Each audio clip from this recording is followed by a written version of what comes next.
The city of Fort Myers still recovering after being slapped with a $500,000 fine by the State Department of Environmental Protection. I'm Patrick Nolan. And I'm Jane Monreal. Those fines are connected to complaints about dirty water.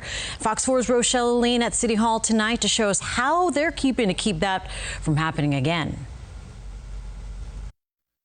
The city actually avoided paying those fines by taking that money and instead investing it into environmental projects. And to help keep that momentum going, at tonight's City Council meeting, the council discussed two other major changes. This is sorely needed. Desperately needed. That's the feedback the Fort Myers City Council got when it came to making room for this position. We could do better, and I think an environmental consultant is important. The City Council voting to bring in an outside environmental consultant to study the city's weak spots and help make them stronger. I would be looking for the council to be able to identify an outside consultant who is not going to benefit from the results of the study. The discussion comes after the city was slapped with $500,000 in fines by the State Department of Environmental Protection because its water wasn't up to snuff. The city got around the fine by instead promising to invest it in making the area greener. I, for one, want to fully understand the conditions of those two plants